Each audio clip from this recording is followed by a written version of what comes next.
कि 8 जनवरी तक निकल जाएंगे, यही खुशखबरी है। बेल का काफी सारे वकील है वो बोल रहे हैं इसमें पॉक्सो एक्ट है, 3 साल लग जाता है निकलने में। नए नए खुलासा कर रहे हैं किरण सिंह के बारे में, कभी नया बॉयफ्रेंड दिखा रहे हैं, नया पति दिखा रहे हैं, बहुत सारे खुलासा कर रहे हैं। आप दोनों को मिलाए थे पिछला बार, लेकिन एकाएक ऐसा कैसे हो गया जो जेल जाना पड़ गया? जो मारा पीटा तो कहाँ इंजरी रिपोर्ट है, कहीं तो जगह कैसे लग गया सर? लगना तो एक्ट होता क्या है, लोग थोड़ा समझाइए, एक्सप्लेन कीजिए। तो जेल में है और काफी सारे फैंस होंगे, उनके सोच रहे होंगे जेल में से कब निकलेंगे। इस वक्त हमारे साथ सिमरंदर बादी सर है और सर से जानना चाहेंगे कब निकलेंगे जेल से। सबसे पहले सर स्वागत है हमारे चैनल में। शुक्रिया आपका। देखिए, रोशन रोही पर जो आरोप लगे हैं वो गंभीर नेचर का आरोप मनगढ़ंत तरीके से उनके ऊपर लगाया गया है। ऐसे परिस्थिति में जो न्यायालय की जो विहित प्रक्रिया है उसमें कुछ प्रोसेस को लोगों को फॉलो करना पड़ता है। जैसे पहले हम लोग रेगुलर बेल का जो फाइल करेंगे वो जिला कोर्ट में हम लोग फाइल करेंगे, वहाँ यदि नहीं मिलता फिर हम लोग हाई कोर्ट में आते हैं। तो इनका मामला अभी जो है सो जिला कोर्ट में है और 8 तारीख को फाइनल आर्गूमेंट इस पर होना है अधीनस्थ न्यायालय में, और उसके बाद ये मामला आएगा पटना हाई कोर्ट। यदि वहाँ बेल नहीं मिलता है तो अगर वहाँ मिल गया तो 8 तारीख को ही ये तय हो जाएगा कि उनको यदि वहाँ से बेल मिल गया तो 8 तारीख को ही वो छूट जाएंगे। अदरवाइज फिर हाई कोर्ट तक आएंगे तो कुछ दिनों का वक्त लग सकता है। तो उनके जो भी चाहने वाले लोग हैं, जो उनके समर्थक हैं, तो या उनके जो फैंस आप कहेंगे, उन लोगों के लिए ये एक सुकून भरी खबर है कि बहुत जल्दी वो नए वर्ष में, नए के शुरुआती महीनों में वो अपने समर्थकों के साथ होंगे और उनके बीच होंगे। सर काफी सारे लोग बोल रहे थे जो 1 महीना के अंदर पति आ जाएंगे जेल से, लेकिन क्या ऐसा गलती हो गया जो इतना टाइम लग गया? जो ये केस फाइल होना, जैसे गिरफ्तारी हुई, सामान्यतः गिरफ्तारी के तुरंत बाद लोग बेल फाइल कर देते हैं। लेकिन इनके परिजन के वजह से कहिए या जो कुछ पता नहीं, जो भी रीजन, उतना नॉलेज था नहीं। 45 दिन तक तो ये लोग ऐसे बिता दिए, वकालतनामा ही नहीं फाइल हुआ, कभी कोर्ट आर के पीछे नहीं दौड़े थे। इन लोग को जानकारी की हीनता के वजह से शुरुआती दौर में हमसे सलाह लिया था इन्होंने, तो मैंने कहा था कि आप बेल फाइल करिए, लेकिन ये लोग बेल फाइल ही नहीं किए। अब जो भी रीजन रहा हो उनका अपना, तो ये 7-8 दिन पहले ये बेल ही फाइल हुआ।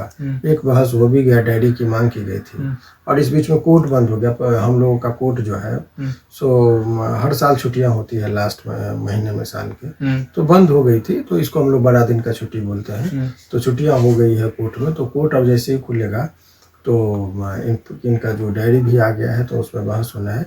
तो मोटा मोटी आप समझिए कि 8 तारीख को जो डेट फिक्स है उसमें सब कुछ अनुकूल परिस्थितियां रही तो वो सलाखों के बाहर आ सकते हैं, यही संभावना है। काफी सारे वकील है वो बोल रहे हैं इसमें पॉक्सो एक्ट है, 3 साल लग जाता है निकलने में। जो भी ये बात देखिए, जो धारा बड़ा नहीं होता है, आपके खिलाफ आरोप क्या है, सबूत क्या है, वो मायने रखता है। कोई भी धारा क्यों न लगे, कोई भी एक्ट क्यों न लगे, वो मैटर नहीं करता है। ऐसा कहीं कोई प्रावधान नहीं है कि ये जो जिस तरीके से पॉक्सो यदि इन पर लगा दिया जाता है तो ऐसे परिस्थिति में ये नहीं है कि वो नहीं निकलेंगे। ये जो भी बातें करे वो गलत है।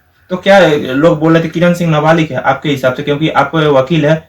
नहीं, ऐसा कुछ नहीं। जो सबूत इनके उम्र के प्रमाण के तौर पर उन्होंने कुछ नहीं दिया है, और इस पर कई दफे हमने डैडी की बात का भी जिक्र किया है कि वो वयस्क हो चुकी है, मेजर है, जो आरोप लगाए हैं वो बेबुनियाद है। तो अभी माइक पर सामने बोलने से कुछ ज़्यादा उचित नहीं। इतना ही समझिए, जो खबर के लिहाज से यदि आप जानना चाह रहे हैं तो अभी ये समझिए कि 8 तारीख को जिला कोर्ट में, जिसको आप सेशन न्यायालय कहते हैं, फिर इनके बहस के बेल के मुद्दे पर बहस होना है। उस दिन तय हो जाएगा कि वो जिला से ही छूटेंगे या हाई कोर्ट का सफर तय करना पड़ेगा। ये तमाम तरह की चीज़ें 8 तारीख को क्लियर हो जाएगा। तो ऐसे परिस्थिति में उनके जो चाहने वाले लोग हैं उनको 8 तारीख तक वेट करना पड़ेगा, धैर्य रखना होगा, और बाकी जो है 8 तारीख को जो सुनवाई होगी, जज साहब का क्या आदेश होता है उसके आगे की बात कही। सर काफी सारे लोग नए नए खुलासा कर रहे हैं किरण सिंह के बारे में, कभी नया बॉयफ्रेंड दिखा रहे हैं, नया पति दिखा रहे हैं, बहुत सारे खुलासा कर रहे हैं सोशल मीडिया पे। व्यक्तिगत जीवन पे टीका टिप्पणी हम लोगों को नहीं करना चाहिए उनकी, लेकिन जिस टाइम वो सबूत में, कुछ चीजों में हमारी अपनी मर्यादा है। कानूनी बात तक ही हम सीमित रखते हैं। कानूनी तौर पर क्या अप टू डेट है उनके केस के संबंध में, ये उनके चाहने वाले लोगों को ये जानकारी मैंने दी। अब कौन कितने शादियां हुई, कौन उनका दोस्ती था, कौन किस पहले के पति हैं, इत्यादि चीज़ों के लिए बहुत सारे लोग बयान देने के लिए रहते हैं। आप उन लोगों से बयान लीजिए। हमारा तो अपनी मर्यादा को मैं समझता हूँ, हमारी अपनी समाज में कुछ भूमिकाएं हैं, हमारा अपना कुछ लिमिटेशन है, तो अपनी सीमा रेखा का उल्लंघन मैं कदापि नहीं करता। तो जो व्यक्तिगत टीका टिप्पणी है उसके लिए आप दूसरे लोगों से कीजिए। हमारा कानून के संदर्भ में कानूनी दाव पेच कहाँ फंसा हुआ है इनके बेल में, उस चीज़ पर आपको मैंने विस्तार से बताया। मुझे लगता है कि ये पर्याप्त है। आपके जो सुनने वाले लोग हैं उनको सारी खबरें इस संदर्भ में मुझे लगता है मिल गया। तो सर, जिस तरह आप दोनों को मिलाए थे पिछला बार, लेकिन एकाएक ऐसा कैसे हो गया जो जेल जाना पड़ गया? देखिए, इसका खुलासा हम जब बेल हो जाएगा तब करेंगे तो ज़्यादा अच्छा है, क्योंकि हम अपनी जो भी स्ट्रेटजी है आपको पहले कह देंगे तो थोड़ा सा अपोजिट पार्टी को संभालने का मौका मिलता है। थोड़ा सा इंतजार कीजिए, 8 तारीख के बाद एक एक चीज हम बताएंगे कि कैसे क्या हुआ। काफी सारे लोग हैं, बिना मानवी भी है और काफी सारे मंच भी है। बोल रहे थे लोग जो पिछले बार सिमरन भारती उसके किरण सिंह के सपोर्ट में थे, इस बार एक अचानक रोशन रोही के सपोर्ट में कैसे आ गए? नहीं, सपोर्ट न्याय का है, सपोर्ट सच्चाई का है, सच्चाई का सपोर्ट है। तो मुझे लग रहा है कि जो पूरे प्रकरण है, सभी लोग देर सवेर, जैसे शुरुआती दौर में लोगों ने आरती और छोटू का जो प्रकरण हुआ था, आरती के साथ थे बाद में, लेकिन सभी लोग आरती के पिताजी के सपोर्ट में लोग आए। ठीक उसी तरीके से सत्य का लोग जब उनका वीडियो और रील्स देख रहे हैं तो बहुत सारे लोगों का जो ओपिनियन है वो चेंज हो रहा है कि कौन सच्चा कौन गलत, क्या सही क्या गलत। तो ये तमाम तरह का चीजें लोगों को देर सवेर समझ में आती है। मुझे तो कानून के, देखिए, उनके व्यक्तिगत जीवन में झांकने का मुझे वक्त नहीं है, ना ही उनको झांकना चाहिए। तो अभी कानूनी तौर पर जो आरोप लगाए कि उनके साथ दुष्कर्म हुआ, उन्होंने कहा कि मुझे मारा पीटा, तो कहाँ इंजरी रिपोर्ट है? कहीं तो जख्म के निशान होंगे, तो वो तो यहाँ पे दिखा रही है तो उसके वीडियो दिखाने से इंजरी रिपोर्ट बनाना होता है। तो फिर पॉक्सो एक्ट कैसे लग गया सर? लगना जब FIR होता है, जिस तरह पेपर में वो पॉक्सो एक्ट का थी आया, नहीं, वो FIR जो आरोप लगाते तो उन्होंने कहा कि मैं नाबालिग हूँ, तो उसी आधार पर वो लगा दिया, जबकि इसमें नियम ये नाबालिग का कुछ तो प्रूफ देना पड़ता है ना। तो यही गलत है। जब देखिए 2 और 2 4 होता है, और कोई कहते हैं 2 और 2 5, तो इसी के लिए तो न्यायालय बना है। हम लोग यही कहते हैं कि भाई ये धारा नहीं लगनी चाहिए, कैसे लगा दिया? ये पुलिस कितना गलत किया। ये धारा में चार्जशीट नहीं जमा होना चाहिए था, इसमें FIR नहीं होना चाहिए था, अनुसंधान के दौरान सारी बातें गलत हो जानी चाहिए था। यही बात तो हम लोग जज साहब को कन्विंस करते, तो जज साहब हम लोगों के बात से सहमत होकर बेल देते हैं। तो ऐसा क्या जज साहब से गलती हो गया जो डायरेक्ट उनको गिरफ्तारी कर ली? नहीं, पुलिस है, जज साहब से कोई गलती नहीं होती। ये इसमें पुलिस से गलतियां हुई कि उनको जब कोई निर्दोष अनुसंधान के दौरान यदि आवश्यकता पड़े तब गिरफ्तारी होनी चाहिए थी। तो इसमें इस केस में गिरफ्तारी की कोई अति आवश्यक नहीं था। आदमी को, खास करके जो अनुसंधान करता था, उनको हर पहलू पर जांच लेना चाहिए था कि जिसके जो पीड़िता है वो बालिग है क्या नाबालिग। उसका मेडिकल हुआ, उसमें भी वो बालिग दिखे, शरीर पर कोई जख्म के निशान नहीं थे, ना ही उनके साथ शारीरिक संबंध स्थापित जबरदस्ती किया होगा उसके कोई प्रमाण थे। तो ये तमाम तरह का चीज था, लेकिन जो भी हुआ तो कानून के नजर में है, बहुत सारा चीज उस पर चल भी रहा है।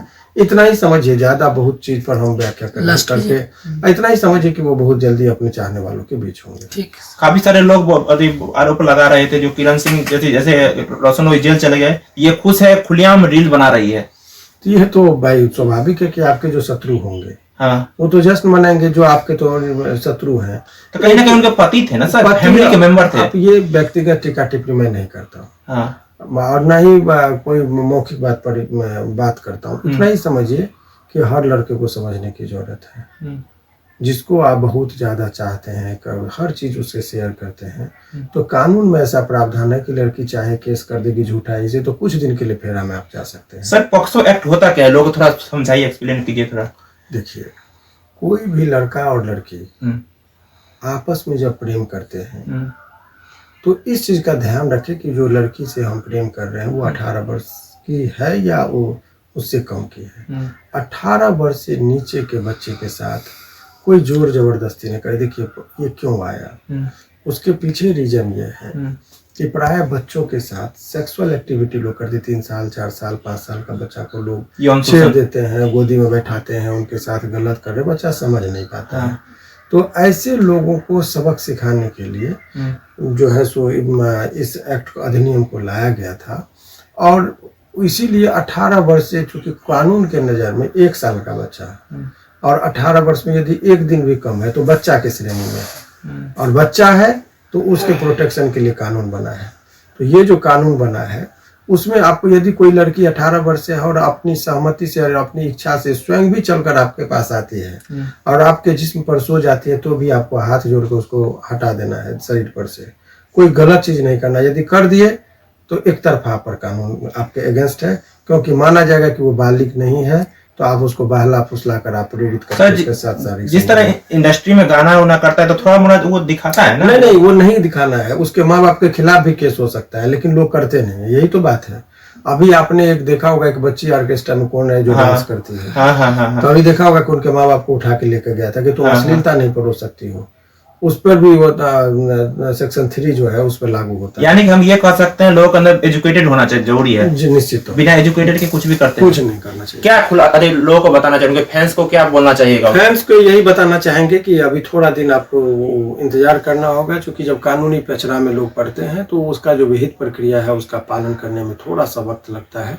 तो अभी बेल में जो है, चूंकि नंबर का आने का इंतजार होता है, तो बहस हो गई है, डायरी आ गया है, और फाइनल आर्गुमेंट जो है 8 तारीख को है, 8 तारीख तक वेट करिए। यानी कि 8 जनवरी तक निकल जाएंगे, यही खुशखबरी है। बेल का रिजल्ट आना है, यहाँ नहीं होगा तो फिर हाई कोर्ट आना होगा। वो हड़बड़ा के बातें नहीं करनी चाहिए।